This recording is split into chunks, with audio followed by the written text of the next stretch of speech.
Well, it's great to see a crowd of people here this morning to talk about this really important issue. What I thought I'd talk about this morning is the violence of the gender ideology movement. I've got something here to hand out in a minute, but I'll just... Okay, now I'm also quoting J.K. Rowling. If you don't already follow her on Twitter, I'd suggest to you know, she always does really good tweets. Now on Wednesday this last week, she tweeted this: "Violence is not a bug, but a feature of this authoritarian movement.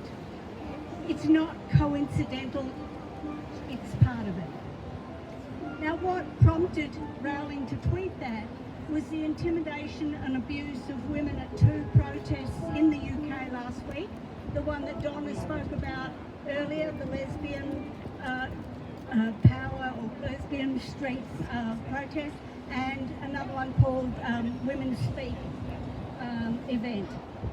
Now, at both of those, there was violence. And the third thing that prompted Rowling to put up this tweet was the attack of a gay pioneer, Fred Sargent, who was physically attacked at a pride march in Burlington in Vermont in the US a few days ago.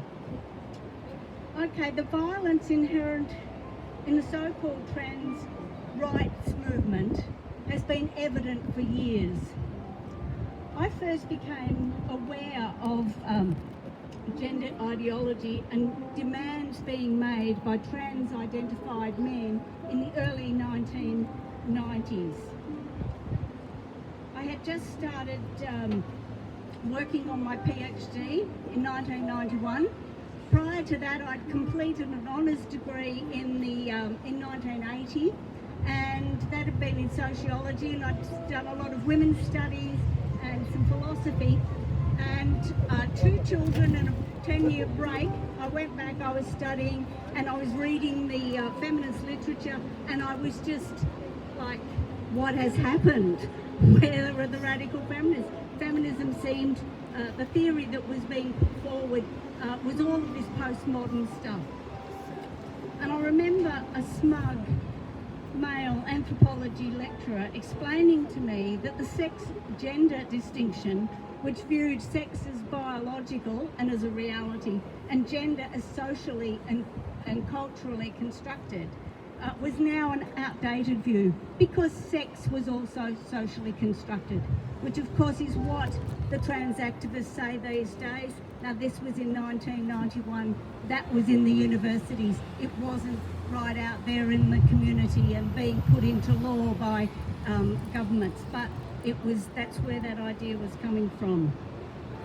So wading through the morass of postmodernism and supposedly new improved feminism, a la Judith Butler, I didn't like her book right from the start. I was not impressed. At that time I came across a piece of writing by a trans-identified male who was, I think, part of the movement to allow men to participate in the Michigan Women's Music Festival. I don't know if many of you have heard of that, but that was a women's festival. It wasn't exclusively lesbian, I don't think, but it was exclusively women-born women event. Women would camp, and it would go over a number of days, and it was a really famous, wonderful women's event in Michigan. And there were trans-identified men who identified as lesbians who wanted to be part of it, and they campaigned for years and years. And in fact, one of those who did campaign to have access to the festival is currently on remand for murdering a lesbian couple and their adopted son. And Dana Rivers is the name of that person, if you want to look that up.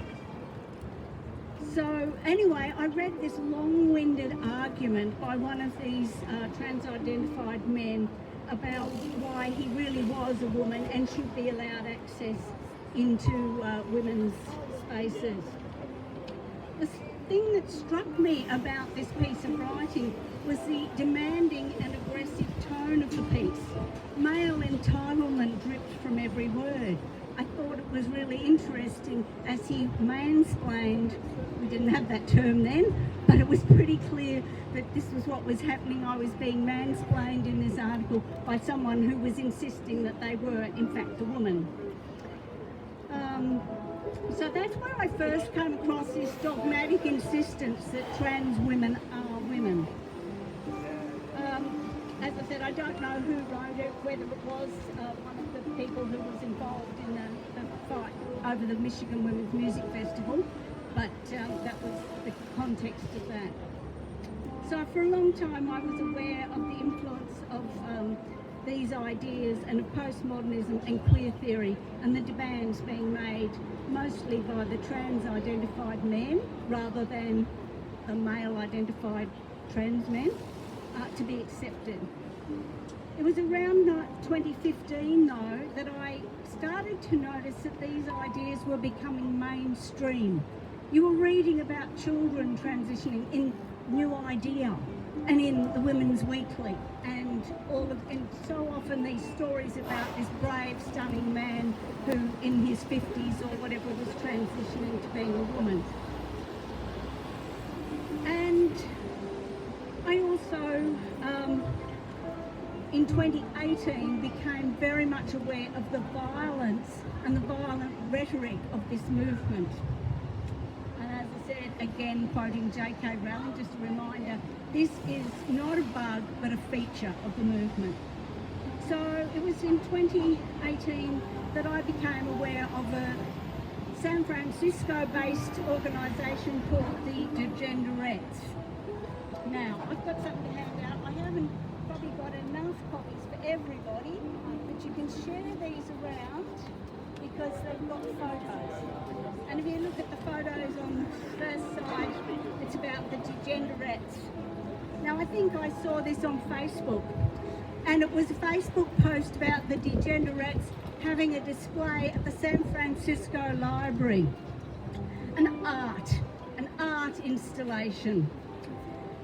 Now, it's not hyperbole to refer to the Degenderettes as a transgender hate group, because that's what they are. They call it art, but the symbolism is extremely violent and misogynist. So if you look at the first photo there, these are items that were on display in the library. On the left-hand side of that first photo, you can see a couple of singlet tops in a display cabinet with fake blood on them, and one of them says, I think, die cis scum. You know, pretty violent idea. And on the other, it has I punch turfs. On the right of that, you can see the painted baseball bats that were part of the display.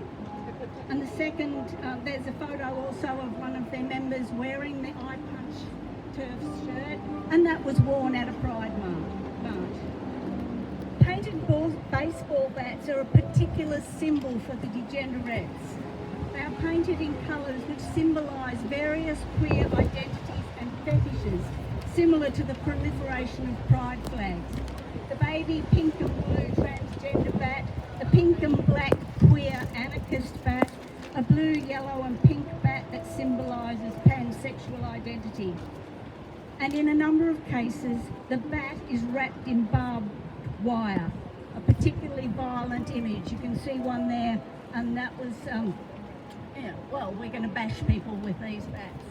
The Degenderettes have marched in pride marches in San Francisco and all over the States, carrying these various bats and twirling them as if they're marching girls, but they're actually bats, and I'm not sure if they carry the barbed wire ones, but they probably have. And I also note that they have appropriated the labrys, which is a symbol of female empowerment, self-sufficiency and matriarchy that since the 1970s 1970s has been used to represent lesbian feminism, and that's the double-sided axe, and they have taken that over for the trans movement and painted it pink and blue as well.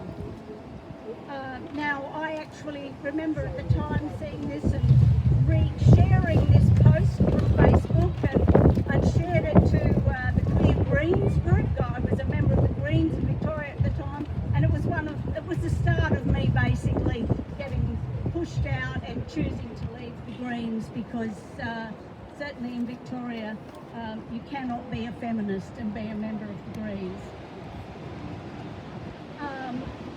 Lesbians have particularly faced a difficult time at Pride marches in recent years.